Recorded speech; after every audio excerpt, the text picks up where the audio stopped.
നബി തങ്ങൾ പറഞ്ഞു, നരകത്തിൽ നിന്ന് ഖബറിടം നാളെ നരകമാവാതെ സ്വർഗീയമായി മാറാൻ 4 കാര്യങ്ങൾ നിങ്ങൾ പ്രത്യേകമായി സൂക്ഷിക്കണം, 4 കാര്യങ്ങൾ നിങ്ങൾ ഒഴിവാക്കുകയും ചെയ്യണമെന്ന് പരിശുദ്ധ റസൂലുള്ളാഹി സ്വല്ലല്ലാഹു അലൈഹി വസല്ലം. നാളെ സ്വർഗത്തിലേക്ക് പോവാൻ, അതുപോലെ തന്നെ ഖബറിന്റെ അദാബിൽ നിന്ന് രക്ഷപ്പെടാൻ 4 കാര്യങ്ങൾ നിങ്ങൾ ഒഴിവാക്കണമെന്ന് മുഹമ്മദുർ റസൂലുള്ളാഹ്.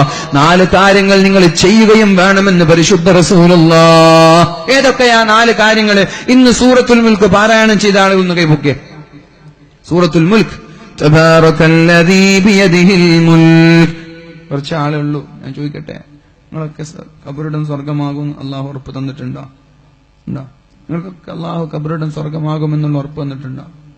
ഉസ്മാൻ റളിയല്ലാഹു അൻഹു കരഞ്ഞു പോയ ഖബർ, അള്ളാഹുവിന്റെ ഹബീബ് പറഞ്ഞു, ലിമിസ്ലി ഹാദാ ഫസ്തഇദ്ദു, ഈ ഖബറിലേക്കാണ് നിങ്ങൾ ഒരുങ്ങേണ്ടത് എന്ന് അള്ളാഹുവിന്റെ ഹബീബ് പറഞ്ഞ ഉസ്മാൻ തങ്ങളെ കാണുമ്പോൾ കരഞ്ഞ് വിറവിറച്ച മഹതിയായ നഫീസത്തുൽ മിസ്രിയ ഖബർ സ്വന്തമായി കുഴിച്ച ഖബറിൽ കിടന്നിട്ട് 160 തവണ ഖുർആനിന്റെ ഖത്തം തീർത്ത നഫീസത്തുൽ മിസ്രിയേക്കാളും ധൈര്യമാണോ എന്റെ ചെറുപ്പക്കാരാ നിങ്ങൾക്ക് ഖബറിടത്തെ കുറിച്ച്? ഉസ്മാൻ റളിയല്ലാഹു അൻഹു എന്താ പറഞ്ഞത്? എനിക്ക് ഖബറിനെ കുറിച്ച് പേടി തോന്നാനുള്ള കാരണം ഏറ്റവും വലിയ ഇന്റർവ്യൂ അത് ഖബറിലാണ്. ഇവിടെ രക്ഷപ്പെട്ടാൽ പിന്നെയുള്ളതെല്ലാം എളുപ്പമാണ്, ഇവിടെ എങ്ങാനും തോറ്റുപോയാൽ പിന്നെയുള്ളത് കഷ്ടമാണ്. ഒരു മനുഷ്യന്റെ ജീവിതത്തിലെ ഏറ്റവും പ്രയാസമുള്ള ആദ്യത്തെ ഇന്റർവ്യൂ ഖബറിടമാണ്. അവിടെ തോറ്റുപോയാൽ പിന്നെ എല്ലാ സ്ഥലത്തും തോൽവി തന്നെയാണ്. ഇവിടെ വിജയിച്ചാൽ മഹ്ശറ പേടിക്കേണ്ട, സിറാത്ത് പേടിക്കേണ്ട, കിതാബ് നൽകുന്നത് പേടിക്കേണ്ട, നരകം പേടിക്കേണ്ട. ഇവിടെ വിജയിച്ചാൽ എല്ലാം വിജയമാണ്. അത് വിജയിക്കാൻ അള്ളാഹുവിന്റെ ഹബീബ് പറഞ്ഞത് പരിശുദ്ധമായ സൂറത്തുൽ മുൽക്ക് എല്ലാ രാത്രിയിലും നിങ്ങൾ പാരായണം ചെയ്താൽ ഖബറിന്റെ ശിക്ഷ നിങ്ങൾക്കുണ്ടാവൂല. ഇൻഷാ അല്ലാഹ് ഇന്നു മുതലോദനെ പെങ്ങളെ, ഇന്നു മുതലോദനെ ചെറുപ്പക്കാരാ, സഹോദര. ഞാൻ എന്റെ ഏകദേശം ഓർമ്മ ശരിയാണെങ്കിൽ 11ാം വയസ്സിന് മുമ്പേ ഇത് ഓതുന്നുണ്ട്. മദ്രസയിൽ നിന്ന് പഠിച്ച ഇൽമല്ല ഇത്, എന്റെ ഉമ്മയും ഉപ്പയും എന്റെ ജീവിതത്തിൽ പഠിപ്പിച്ച ഇൽമാണ്. അങ്ങനെയുള്ള ചില ഇൽമുകൾ ജീവിതത്തിൽ മറക്കാറേയില്ല. ഉമ്മയും ഉപ്പയും വീട്ടിൽ നിന്ന് പഠിപ്പിച്ച, എങ്ങനെ പഠിപ്പിച്ചോ? മഗ്‌രിബ് നിസ്കാരം കഴിഞ്ഞാൽ ഉമ്മയും ഉപ്പയും നിസ്കാരം കഴിഞ്ഞിട്ട് നേരെ വരുന്നത് നമ്മുടെ മുൻഭാഗത്തുള്ള ടേബിളിൽ ാണ്. അവിടെ ഇരുന്നിട്ട് ഖുർആൻ ഓതാണ്, യാസീൻ ഓതുകയാണ്, വാഖിഅ ഓതുകയാണ്, മുൽക്ക് ഓതുകയാണ്. ഞാൻ അറിയുന്ന കാലത്തെ എന്റെ ജ്യേഷ്ഠന്മാർ ഓതുന്നുണ്ട്, എന്റെ ജ്യേഷ്ഠത്തിമാർ ഓതുന്നുണ്ട്. അതുപോലെ ഞാനും തുടർന്നു. ഇന്ന് വരെ ഓതാനുള്ള സൗഭാഗ്യമുണ്ടായത് എന്റെ മഹത്വമല്ല, എനിക്ക് പഠിപ്പിച്ചു തന്ന എന്റെ ഉമ്മയും ഉപ്പയും കാണിച്ചു തന്ന വഴിയാണ്. അത് ഞാൻ പറയാനുള്ള കാരണം, ഇവിടെ ഇരിക്കുന്ന ഉമ്മമാരും ഉപ്പമാരും മക്കൾക്ക് കാണിച്ചാലേ അവരും അത് തുടരുള്ളൂ. മദ്രസയിൽ പഠിച്ചത് കൊണ്ട് ഒരാളും അമൽ ചെയ്യൂല. ഏത് വലിയ സ്ഥാപനത്തിൽ പോയി പഠിച്ചത് കൊണ്ട് ഒരാളും അമൽ ചെയ്യൂല. വീട്ടിൽ നിന്ന് അതിനുള്ള സാഹചര്യം ഉണ്ടായാലേ ജീവിതത്തിൽ മറക്കാതെ നന്മ ചെയ്യുകയുള്ളൂ. അതുകൊണ്ട് ഇവിടെ ഒരുമിച്ച് കൂടിയ ഇന്ന് മുതൽ തുടങ്ങണേ. ഇന്ന് ഉറങ്ങുന്നതിന് മുമ്പ് സൂറത്തുൽ മുൽക്ക് ഓതണേ. മക്കളോട് ഓതാൻ പറയണേ. മഗ്‌രിബ് നിസ്കാരം കഴിഞ്ഞാൽ TV എല്ലാം ഓഫ് ചെയ്തിട്ട് ഒന്ന് നമ്മുടെ ഏതെങ്കിലും ഒരു ടേബിളിലേക്ക്, ഭക്ഷണം കഴിക്കുന്ന ടേബിൾ തന്നെ ആയിക്കോട്ടെ, കൂട്ടമായിട്ട് ഉമ്മയും ഉപ്പയും എല്ലാവരും ഇരുന്നിട്ട് അവിടെ വന്ന് സൂറത്തുൽ വാഖിഅ ഓതാൻ സമയം കണ്ടെത്തണേ, സൂറത്തുൽ മുൽക്ക് ഓതാൻ സമയം കണ്ടെത്തണേ, സൂറത്ത് യാസീൻ ഓതാൻ സമയം കണ്ടെത്തണേ. ഇത് ചെറുപ്പകാലത്തിലെ എല്ലാ ദിവസവും തുടർന്നാൽ ഒരു 21 ദിവസമാകുമ്പോഴേക്കും ഇത് ബൈഹാട്ടാകും. ബൈഹാട്ടായാൽ പിന്നെ വീട്ടിലില്ലെങ്കിലും പോകുന്ന വഴിയിൽ ഡ്രൈവ് ചെയ്യുമ്പോഴും നടക്കുമ്പോഴും കാണാതെ ഓതാൻ നമ്മൾക്ക് പറ്റും, പിന്നെ മറക്കൂല. അതുകൊണ്ട് ഉമ്മമാരെ, നിങ്ങളാണ് ഇതിനെ ഇനിഷ്യേറ്റ് എടുക്കേണ്ടത്. ഉമ്മമാരെ, നിങ്ങളാണ് പ്രോത്സാഹിപ്പിക്കേണ്ടത്. ഞാൻ ഓതുന്നതിന്റെ പുണ്യം എന്റെ ഉമ്മാക്കും ഉപ്പാക്കുമായിരിക്കും, കാരണം അവരാണത് പഠിപ്പിക്കുന്നത്. ഇനി നിങ്ങളാണ് ഓതുന്നതെങ്കിൽ അതിന്റെ പുണ്യം നിങ്ങളുടെ മാതാപിതാക്കൾക്ക്, നിങ്ങൾ മക്കൾക്ക് പഠിപ്പിച്ചാൽ. മദ്രസയിൽ നിന്ന് പഠിച്ചത് കൊണ്ട് ഓതില്ലെന്ന് എനിക്ക് ഉറപ്പാണ്.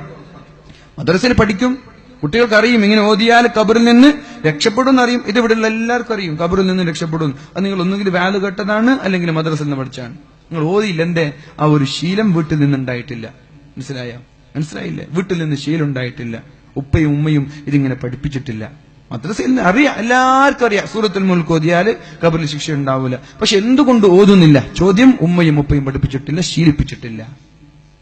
അതുകൊണ്ട് ഉമ്മമാരോട് ഉപ്പമാരോട് നാളെ ഉപകരിക്കുന്ന മക്കളാവാൻ മക്കൾക്ക് നല്ലത് പഠിപ്പിക്കണേ. അപ്പോഴാണ് മക്കൾ തിരിച്ചു നന്മ ചെയ്യുക. അല്ലെങ്കിൽ നമ്മളൊക്കെ കണ്ടുകണ്ടിരിക്കുന്ന ചില ആളുകളെ പോലെ ആയിപ്പോകും. വീട്ടിൽ നിന്ന് ഇറങ്ങിപ്പോകും, ചോദിക്കാനും പറയാനൊന്നും ആരും പാടില്ല, അങ്ങനെ ആയിപ്പോകും. അതുകൊണ്ട് നല്ല ശീലം കൊണ്ടുവരാ. അല്ലാഹു തൗഫീഖ് ചെയ്യട്ടെ. അതുകൊണ്ട് അല്ലാഹുവിന്റെ ഹബീബ് പറഞ്ഞു, 4 കാര്യം നിങ്ങൾ ചെയ്താൽ നിങ്ങൾക്ക് അല്ലാഹു ഖബറിന്റെ ശിക്ഷ ലഘൂകരിക്കും, ഖബറിൽ ശിക്ഷയുണ്ടാവൂല. ഒന്നാമത്തേത് ഫമുഹാഫലത്തുസ് സ്വലാഹ്, നിസ്കാരം വളരെ കൃത്യമായി നിങ്ങൾ ചെയ്യണേ. സുബഹി നിസ്കാരത്തിന്റെ സമയത്ത് കിടന്നുറങ്ങല്ല. ദുഹർ നിസ്കാരത്തിന്റെ ബാങ്ക് വിളിക്കുമ്പോൾ പിന്നെയാവാമെന്ന് പറയരുത്. അസറിന്റെ സമയമാകുമ്പോൾ കളിക്കാൻ ഇറങ്ങരുത്. എന്റെ ചെറുപ്പക്കാരാ, നിങ്ങൾ കളിക്കാൻ ഇറങ്ങുമ്പോൾ ഔറത്ത് വെളിവാക്കിയിട്ടുള്ള കളികൾ ഒഴിവാക്കണേ. ട്രൗസർ ഇട്ടിട്ടുള്ള കളി ഒഴിവാക്കണം. കളിക്കുന്നതിനോട് ഞാൻ എതിർപ്പില്ല, കളിക്കരുത് ഞാൻ എന്ന് പറയാറില്ല. കളിക്കുന്നതിന് ഞാൻ പ്രോത്സാഹിപ്പിക്കാറാണ്. വൈകുന്നേരങ്ങളിലോ രാവിലെകളിലോ നമ്മുടെ ഔറത്ത് മറച്ചുകൊണ്ടുള്ള കളികൾ നല്ലത് തന്നെയാണ്. അള്ളാഹുവെ നിന്റെ ഇബാദത്ത് ചെയ്യാനുള്ള ആരോഗ്യത്തിന് വേണ്ടി എന്ന് നിയ്യത്ത് ചെയ്താൽ ആ കളികൾക്ക് വരെ അള്ളാഹു പ്രതിഫലം നൽകും, സംശയമില്ല. അതുകൊണ്ട് വൈകുന്നേരങ്ങളിൽ കളിക്കുമ്പോ മുട്ടുമറയുന്ന ഔറത്ത് മറയുന്ന ട്രൗസർ ഇട്ടിട്ട് ഒരു മഗ്രിബ് ബാങ്കിന്റെ ഒരു 15 മിനിറ്റ് മുമ്പെങ്കിലും കളി നിർത്തി നേരെ പള്ളിയിലേക്ക് വന്ന് മഗ്രിബ് നിസ്കരിക്കുന്ന ഒരു സംവിധാനം, അങ്ങനെ കൃത്യമായി നിസ്കാരം നിലനിർത്തുന്ന ആളാണെങ്കിൽ ഖബറിടം സ്വർഗീയമാക്കാൻ എന്ന് പരിശുദ്ധ റസൂലുള്ളാഹ്. രണ്ടാമത്തേത് വസ്സദഖ, സദഖ നൽകിയാൽ, ദാനധർമ്മം ചെയ്താൽ ഖബറിടം സ്വർഗീയമാക്കാമെന്ന് പരിശുദ്ധ റസൂലുള്ളാഹ്. സദഖ നൽകിയാൽ, ദാനധർമ്മം ചെയ്താൽ നിങ്ങളുടെ ഖബറിടം സ്വർഗീയമാകാമെന്ന് മുഹമ്മദുർ റസൂലുള്ളാഹ്. അല്ലാഹു നമ്മുടെ ഖബറിടങ്ങളൊക്കെ സ്വർഗീയമാക്കി തരട്ടെ. ഞാൻ ചോദിക്കട്ടെ, നമ്മുടെ ഈ ഒരു സദസ്സിന് ഒരു ഭാരിച്ച ഉത്തരവാദിത്തങ്ങളുണ്ട്, ഭാരിച്ച ചെലവുണ്ട്. അതിലേക്ക് വേണ്ടി നമ്മളാൽ കഴിയുന്നൊരു സ്വതഖ ഇൻഷാ അല്ലാഹ് നമ്മൾ നൽകുമ്പോഴുള്ള നിയ്യത്ത്, അല്ലാഹുവേ എന്റെ ഖബറിടം നീ സ്വർഗീയമാക്കി തരണമെന്ന്. അതുപോലെ മോശമായ മരണത്തിൽ നിന്ന് സ്വതഖ നൽകിയാൽ നിങ്ങൾക്ക് രക്ഷപ്പെടാമെന്ന് പരിശുദ്ധ റസൂലുള്ളാഹ്. ഈമാൻ സലാമത്താവാതെ മരിക്കുക, മോശമായി മരിക്കുക, ആഖിബത്ത് മോശമായി മരിക്കുക, അതിൽ നിന്ന് രക്ഷപ്പെടാൻ നിങ്ങൾ ചെയ്യേണ്ടത് മോശമായ മരണങ്ങളിൽ നിന്ന് സദഖ നൽകിയാൽ നിങ്ങൾക്ക് രക്ഷപ്പെടാമെന്ന് പരിശുദ്ധ റസൂലുള്ളാഹ്.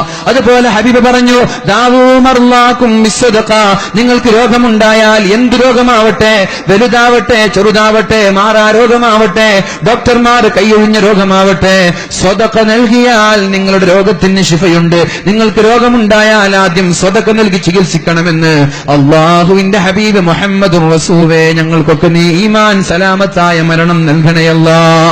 ഖബർ വിശാലമാക്കാമെന്ന് പറഞ്ഞതുപോലെ ഞങ്ങളുടെ ഖബറിടം നീ വിശാലമാക്കി പറഞ്ഞത്. വഖിറാഅത്തുൽ ഖുർആൻ, ഖുർആൻ ഓതിയാൽ ഖബറിൽ നിന്ന് രക്ഷപ്പെടാം. അതാണ് സൂറത്തുൽ മുൽക്ക് ഓതാൻ പറഞ്ഞത്. അതിനു പുറമെ ഒരു ജുസ് എങ്കിലും ഒരു ദിവസം ഓതണം സഹോദര.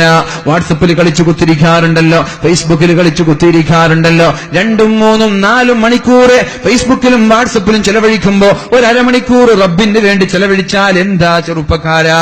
എന്തേ ഒരു അരമണിക്കൂറെങ്കിലും അല്ലാഹുവിന് വേണ്ടി ചെലവഴിച്ചാൽ? എത്ര സമയമാണ് ഫേസ്ബുക്കിന്റെയും വാട്സപ്പിന്റെയും മുന്നിൽ ചെലവഴിക്കുന്നത്? ടിവിക്ക് മുമ്പിൽ 5 മണിക്കൂർ ചെലവഴിക്കുമ്പോ എന്റെ പെണ്ണെ ഒരു അരമണിക്കൂർ അല്ലാഹുവിന് ചെലവഴിച്ചാൽ ഇത് പടച്ചോൻ ചോദിക്കൂലേ? ഓൻ തന്ന കണ്ണല്ലേ ഇത്? അല്ലാഹു തന്ന കണ്ണ്, അല്ലാഹു തന്ന ആരോഗ്യം, അല്ലാഹു തന്ന മൊബൈല്, അല്ലാഹു തന്ന ടിവി, അല്ലാഹു തന്ന സമ്പാദ്യം, ഇത് അല്ലാഹുവിന് തിരിച്ചു കൊടുക്കുന്നില്ലെങ്കിൽ പിന്നെ നമ്മൾ എന്ത് മുഅ്മിനാണ്, എന്ത് മുസ്ലിമാണ് സഹോദര? വഖിറാഅത്തുൽ ഖുർആൻ വകഫറത്തുത് തസ്ബീഹ്, നന്നായി തസ്ബീഹ് ചൊല്ലിയാൽ, തസ്ബീഹ് അധികരിപ്പിച്ചാൽ സുബ്ഹാനല്ലാഹ് സുബ്ഹാനല്ലാഹ്, ഇങ്ങനെയുള്ള തസ്ബീഹുകൾ അധികരിപ്പിച്ചാൽ ഖബറിന്റെ അദാബ് ഉണ്ടാവില്ല എന്ന് പറഞ്ഞത് ഞാനല്ല, ഇത് പുണ്യ റസൂലാണ്, ലോകത്തിന്റെ മുത്താണ് റസൂലുള്ളാഹ്. ഓർമ്മയുണ്ട്? 4 കാര്യം ഓർമ്മയുണ്ട്? ഒന്ന് നിസ്കരിക്കാന്നല്ല, നിസ്കാരം കൃത്യമായി നിലനിർത്താൻ. നിസ്കരിക്കുന്ന പെരുന്നാൾ നിസ്കരിക്കുന്ന ആളെ കുറിച്ചും പറയാമോ? നിസ്കാരക്കാരെന്ന് പറഞ്ഞൂടെ? ജുമയ്ക്ക് മാത്രം പള്ളിക്ക് ഇരുന്ന ആളോ? നിസ്കരിക്കുന്ന ആളാണ് പറയാം. നിസ്കാരം കൃത്യമായി നിലനിർത്തുക. സുബഹി നിസ്കാരം വാദിന്റെ പേരിൽ ഖളാ ആവരുത്. അതുകൊണ്ടാണ് യമാനി ഉസ്താദിനോട് പ്രത്യേകിച്ച് 8 മണിക്ക് തന്നെ തുടങ്ങണമെന്ന് പറയുന്നത്. യമാനി ഉസ്താദിനോട് ഞാൻ പ്രത്യേകിച്ച് പറയാറുണ്ട്, 8 മണിക്ക് തന്നെ തുടങ്ങണം. സുബഹിസ്കാരം അത് പറയുന്ന ഉസ്താദിനും ഖളാൻ പാടില്ല, ഇത് കേൾക്കുന്ന ആളുകൾക്കും ഖളാൻ പാടില്ല. അപ്പൊ അതുകൊണ്ട് കൃത്യമായി നിലനിർത്തുക. 2 മറന്നു, ഇപ്പന്നെ മറന്നോ? പഠിച്ചാണ് എങ്ങനെ വേദ പറഞ്ഞ് ഇപ്പന്നെ മറന്നാല്? ഒന്നാമത്തെ കാര്യം നിസ്കാരം നിലനിർത്തലാണ്. അത് ചെയ്താല് നിങ്ങൾക്ക് ഖബറിന്റെ അദാബ് ഉണ്ടാവൂല എന്നാണ്. മൻ അറാദ അൻ യൻജുവ മിൻ അദാബിൽ ഖബർ, ഖബറിന്റെ അദാബിൽ നിന്ന് രക്ഷപ്പെടണമെന്ന് ആഗ്രഹിക്കുന്നവർ 4 കാര്യം ചെയ്യണം, 4 കാര്യം ഒഴിവാക്കണം. ഒന്നാമത്തേത് നിസ്കാരം. അതുകൊണ്ട് എല്ലാവരും ഇവിടെ ഇരിക്കുന്ന എല്ലാവരും ഒരു 100 എഴുതിക്കാതെ പോകരുത്. കാരണം ഈ സദസ്സിൽ നമ്മൾ വന്നു, ഖബറിടം നമ്മൾക്ക് രക്ഷപ്പെടണം. നമ്മൾക്ക് കഴിയുന്ന ഒരു സംഭാവന നമ്മൾ ചെയ്താൽ ഇൻഷാ അല്ലാഹ് നമ്മൾ രക്ഷപ്പെടും. ആത്മാർത്ഥമായിട്ട് കൊടുക്കുക. 3-ാമത്തേത് ഖിറാഅത്തുൽ ഖുർആൻ, ഖുർആൻ ഓതണം. 4-ാമത്തേത് കസ്റത്തു തസ്ബീഹ്, തസ്ബീഹ് അധികരിപ്പിക്കുക. ഈ 4 കാര്യം ചെയ്യുക. ഇനി ഒഴിവാക്കേണ്ട 4 കാര്യം അതും കൂടി പറഞ്ഞ് ഞാൻ നിർത്താം. فإن هذه الأشياء, ഈ 4 കാര്യങ്ങൾ തുളീഉൽ ഖബ്റ, ഖബറിനെ പ്രകാശിപ്പിക്കും. ഈ 4 കാര്യം ചെയ്താൽ ഖബർ നല്ല പ്രകാശമായിരിക്കും, ഇരുട്ടുണ്ടാവൂല. പേടിക്കേ വേണ്ട. ഈ 4 കാര്യം നിങ്ങൾ ചെയ്താൽ നിങ്ങൾ ഖബറിലെത്തി, മീസാൻ കല്ല് മൂടി. എല്ലാരും എന്താ പറയാ, അല്ലാഹുമ്മ അൽഹിംഹുൽ ജവാബ് സബ്ബിതുഹു ഇൻദസ് സുആൽ എന്നൊക്കെ പറഞ്ഞിട്ട് എല്ലാരും പുറത്തു പോകുമ്പോ ഖബറിലേക്ക് ഒരു പ്രകാശം കടന്നു വരും, പ്രകാശിക്കും, ടെൻഷൻ ഉണ്ടാവില്ല. വതുവസ്സിഉഹു, ഖബർ ഇടുക്കൂല, ഖബർ ഇങ്ങനെ വിശാലമാകും. അങ്ങോട്ട് നോക്കിയാൽ അറ്റം വരെ നീണ്ടു കിടക്കും, ഇങ്ങോട്ട് നോക്കിയാൽ അറ്റം വരെ നീണ്ടെടുക്കും, ഇങ്ങോട്ട് അറ്റം വരെ. അപ്പൊ നിങ്ങൾ വിചാരിക്കും അപ്പുറത്തുള്ള ഖബറാളിക്ക് തട്ടൂല. ഇത് ദുനിയാവല്ല, ആഖിറാണ്. അവിടെ ആഖിറാണ്. ആഖിറത്തിനെ കുറിച്ച് നമ്മൾ വിചാരിച്ചതല്ല.